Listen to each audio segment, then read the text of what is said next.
Welcome back to the channel, everybody. So this morning I posted episode 2 of Tractive Force in Motorsports, and because apparently for whatever reason I have this fear of doing proper editing, I didn't realize I had made some mistakes in the math. And since the whole thing was kind of tenuous anyway, not having a data log, I want to go back and correct that now before I get called out for being a silly goose and doing things wrong. So we're going to start with where we left off on the dyno sheet. Now, when we look at the torque, as you recall, it was 419 foot-pounds. It was peak torque at 7,376 RPM. Now, because of the lack of data log, you're going to have to bear with me on this, but we're going to kind of try to establish some of what the actual slip percentage was at that time. I was off. And it affects the amount that was actually going to the axle. So that's what I really am doing this for, is to correct the theory, right? We want proper data where we can get it. So we have this number, 7376. Now I put this in a Word file, so we're going to break it down. Peak torque, okay, great. This is how you calculate mile an hour, by the way, doing it the old way. 7376 is the RPM. My tires are 26.4 inches tall. We come up with this number here, 194,726. You divide that by 336. It's a constant. I'm not going to get into why it's that number, just its diameter. That turns the 194 into 579. That divided by second gear, which is 2.478 in a stock transmission. The final drive is 3.285. So we divide this by these two. We get 71.2 miles per hour if it was spinning at exactly that RPM the whole time. Obviously, we don't know, but we're just going to presume that's what was going on. We know, as I covered, that the max on my dash was 5.3 miles per hour. It wasn't a percentage. That's what it was. So if we subtract it, we get 65.9. You divide that by the 71.2, we actually get closer to 7.5% slip. 0.9255.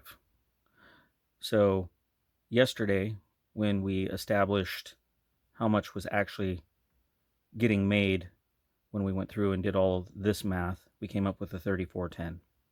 And I had said 5%, so that was incorrect. So let's go back here real quick. 3410 times the 0.9255 ends up about 3156 at the axle. So, 100 foot-pounds less, 90 foot-pounds less.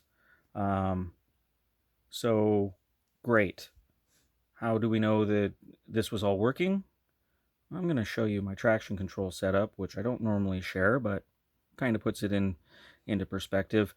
So I do it versus mile an hour instead of gear or anything like that. So if at 50 miles an hour I'm allowing 3 miles an hour slip, that's 6%.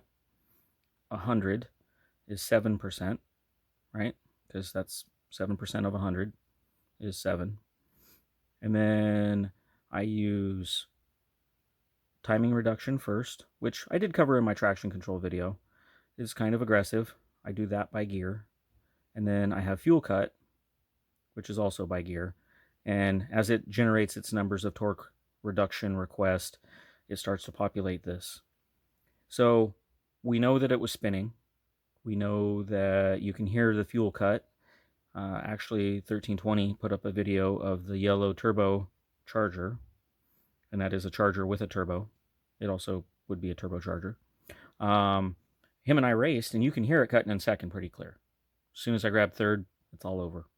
Which, that was more or less what we were basing this whole thing on, is the only time it slipped was second. And this is how we were coming up with the numbers. So I was wrong. I will own that. We're more like 3156 at the axle, which that's still 300 more pound-feet than the last time I was there. The method that we used to get there, between adding weight, changing the percentages on the front, there were no aerodynamic effects at 77 miles an hour, or 70 miles an hour, I guess here, what we were theoretically seeing.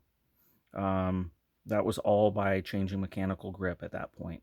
So weight, tires, rear suspension, alignment, all of that still is correct. All of that added to what we were able to do. it put down more than it's ever put down. But my slip percentages were off, and this is what you get for not having data logs and trying to be technical. So we look forward to Texas, and we're gonna get back being technical. Sorry for the mistake, guys, but hopefully you see this video and realize that I owned it, and I'll always own my mistakes. I don't hide behind the internet and pretend I don't make them. So anyway, as always, take care.